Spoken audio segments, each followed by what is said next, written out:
So in this segment, we're going to be talking about the Bank of England kind of outlining the damage Brexit has done to the British economy.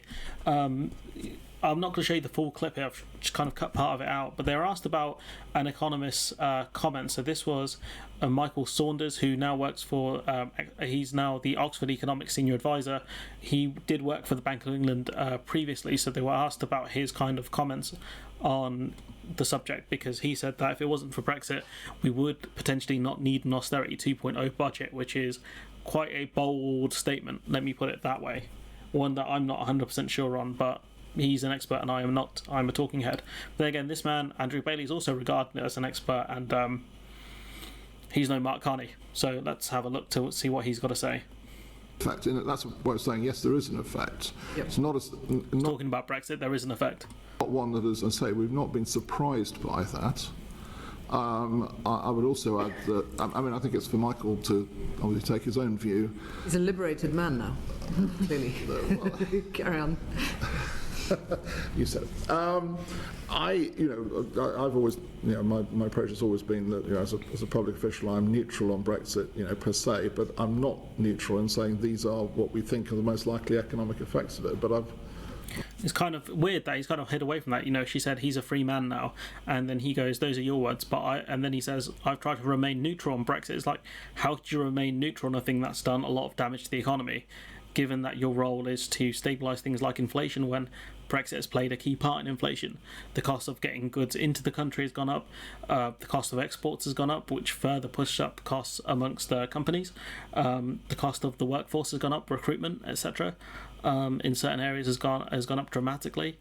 The loss in financial services, things like that. I mean, surely the Bank of England should be all over this stuff, but the idea that he's remaining neutral on this, and even I think the Bank of America called out Andrew Bailey for being quiet on the impacts of Brexit. It's just ridiculous. He doesn't want to risk the eye of the government, and kind of, especially under Liz Truss, where they were kind of threatening the independence of the Bank of England. I don't think Sunak would do something like that. He's not a complete moron, but he's still a moron. But Andrew Bailey's kind of his words and his mannerisms here are just really bizarre.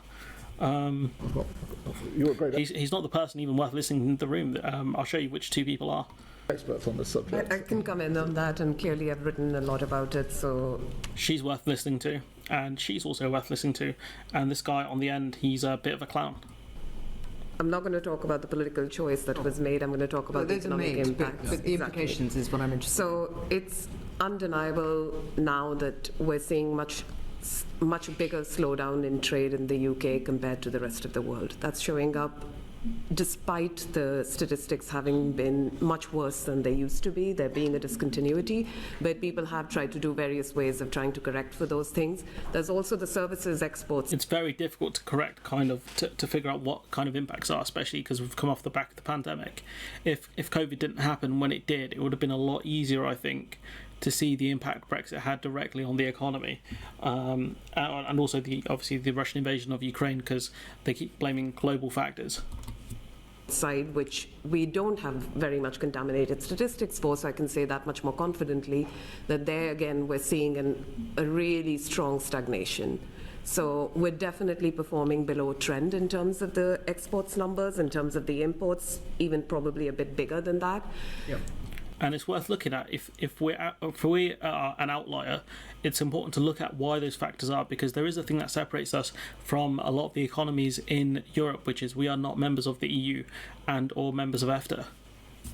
My own work shows that the simple way of thinking about what Brexit's done to the economy is that in the period that happened after the referendum, there was the very, very sort of powerful, the biggest appreciation that any of the world's 4 major economies have seen overnight, that contributed to increasing prices, reduced wages, and I'm not talking simply through real wages, but also through nominal wages.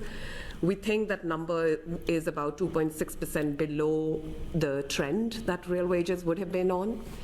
After that, so I think she's kind of saying that Brexit had an impact of around 2.6% on actual wages in the UK. I'm assuming she means across the board. Again, some of this financial stuff goes above my head, as always. Came sort of soon afterwards, and before the TCA happened, came the effects from the uncertainty that was unleashed, which basically translates into reduced business investment. I'm less certain of the FDI effects. Those tend to be very lumpy things. Then what's happening now, we're starting to now see the trade numbers react to the Brexit, the actual TCA impact. And that's what I mentioned in the beginning, that we're definitely underperforming compared to our peers, both in terms of what we're sending to the EU, as well as in terms of what we're sending to the rest of the world. So let's think about that. There was obviously uncertainty when we left the EU, but there was no guarantee. There was a transition period, and there was no guarantee there would be a trade and cooperation agreement. That causes massive uncertainty, and what that means is business investment lowered in the UK because they didn't know what our prospects were like. Then you've got the trade and cooperation agreement being put into place, and then business is further reacting to that with lower investment, probably less than what was, might have been more than what was before during the really uncertain period of a cliff edge Brexit of no trade agreement. But even with the trade and cooperation agreement, things are not great. I'd like to add on to this because I look at a lot of firm level data, and the stuff she says is extremely interesting.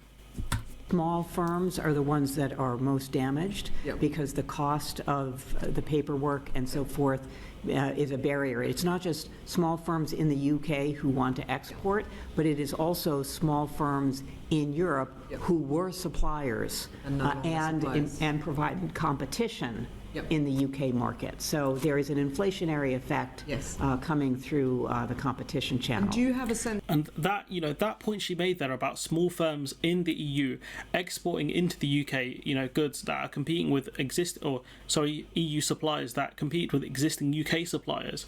That's a thing I never thought about. I genuinely had no kind of. That's a viewpoint I never had. So what she said there, pretty brilliant in my simple mind, purely because I didn't see it that way. The fact that EU suppliers were competing with obviously British suppliers, which further pushed prices down. And now there's less competition from EU suppliers in the UK because of the paperwork. It's less prohibitive. So, for example, goods going from France to England face checks, but goods going from England to France face way more checks. Full rules of origins, physical inspections, all the full shebang. Whilst goods going from France to England face less checks, but it's still prohibitive, especially for small businesses. They don't want to go through the hassle of that. It's very expensive to export. You still need paperwork, certain papers. And so what the amount is, the inflationary effect amount is relating to trade with the EU and friction versus, in both directions? I'm not going to hazard a guess on that. I can talk about. It's frustrating that they can't put a number on it, but I can understand why. It's very specific. So again, what she said, the point that she made, the one on the far left, was really interesting. About the food price effects, that some excellent students at LSE have done this work, that about 6% of inflation in food prices, 6% is the number which is higher than the rest of the world, so as a result of the Brexit impact. So 6% of our food increase cost comes from just us, from Brexit alone. That's madness, because I think food prices have gone up by about 14% in the UK. It's either 14 or 16%. And so a decent chunk of that is from Brexit. Madness. Okay, that's really interesting. I mean, right now, the inflation rates are pretty close. And then this douchebag comes in. Right now, the inflation rates are pretty close. Yeah. We had 11.1 in October, the euro area is 10.7. So the issue with what he's saying is the fact that the Eurozone are far more exposed. They're talking, this select committee, I think, they're talking in the context of Brexit, right? That's what this conversation's had. I know they talk about global trends, etc., but the Eurozone is far more exposed to the Russian invasion of Ukraine. When you look at certain countries like in the Baltics, I'm not sure how the Eurozone kind of calculates its inflation, but a lot of countries within the EU are far more exposed to the Russian invasion of Ukraine. So to kind of argue that we're doing fine compared to the Eurozone doesn't make sense when their factors will end for the most part once the Russian invasion of Ukraine ends, or at least when Europe starts buying Russian gas and oil again, compared to the UK's problems, which are here to stay longer term. the timing of these effects is hard to judge. I mean, as Andrew said, we've seen no reason to row back from the estimate we had on the overall impact on real GDP, which is what really matters for real incomes that we made. Just going back to Michael Saunders, we probably wouldn't have be looking at an austerity budget this week. You can't comment on that. Fair enough. Just one last question. I don't get why you can't comment on it. You know, is Saunders right, wrong, partially wrong? I don't get why he couldn't comment on it. which is about peak inflation. Have we reached it? I mean, you talk about it going down middle of next year. Should we expect it to continue to rise in the coming, given where we are in the ONS data? I think our forecast are pretty much flat around this level. Yeah.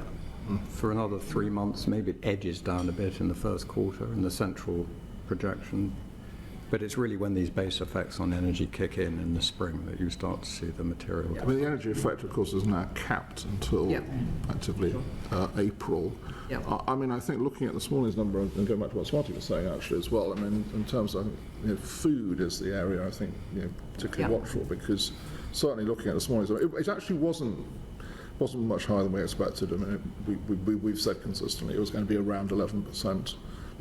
Well, frankly, it was about 0.15 above where we thought it would be.